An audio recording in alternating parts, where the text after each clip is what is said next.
విషయంలో మనం తప్పిపోతాం. అది పెద్ద తప్పుగా కూడా మనకు అనిపించదు. ఏం చిన్నదేమైపోతుంది.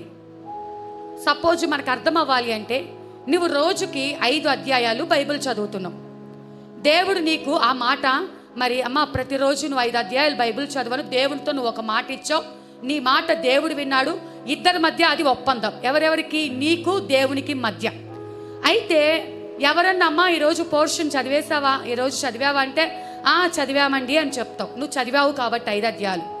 కొన్ని రోజుల తర్వాత ఆ రోజు నీకు పనుల ఒత్తిడి ఎక్కువైపోయి సాతాను నేను మోసగించి ఆ రోజు 5 అధ్యాయాలు కాక 1 అధ్యాయమో 2 అధ్యాయాలు చదివి ఉంటావు. కానీ నిన్ను ఎవరన్నా అడుగుతారు, అమ్మా బైబిల్ చదివావా అంటే చదివానండి అని చెప్తావు. ఎందుకు?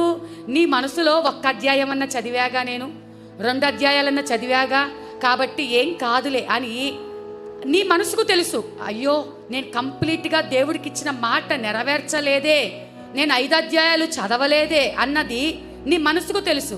కానీ అడిగిన వాళ్ళకి ఏం చెప్తావు? చదివానండి అంటావు. మనసులో ఏంటి ఆలోచన? నా 1 అన్నా 2 అన్నా చదివాగా, వాళ్ళు అడిగింది ఏంటి, బైబిల్ చదివావా అని. అంటే ఇక్కడ ఏంటంటే సాతాను ఒక చిన్న యుక్తితో నిన్ను మోసపుచ్చుతుంది. అదేం పెద్ద తప్పు కాదు, అదే పెద్ద పాపము కాదు. ఇట్లా చిన్నగా డివియేట్ చేసి నిన్ను దేవునికి దూరము చేయటానికి చిన్నగా ఆరంభించినటువంటి ఏమీ కాదులే అనుకున్నది అది పెద్దదిగా మార్చబడి దాని నుండి బయటపడలేనంత పాపముగా నీకు ఒక హృదయంలో ఏలుబడి చేస్తుంది.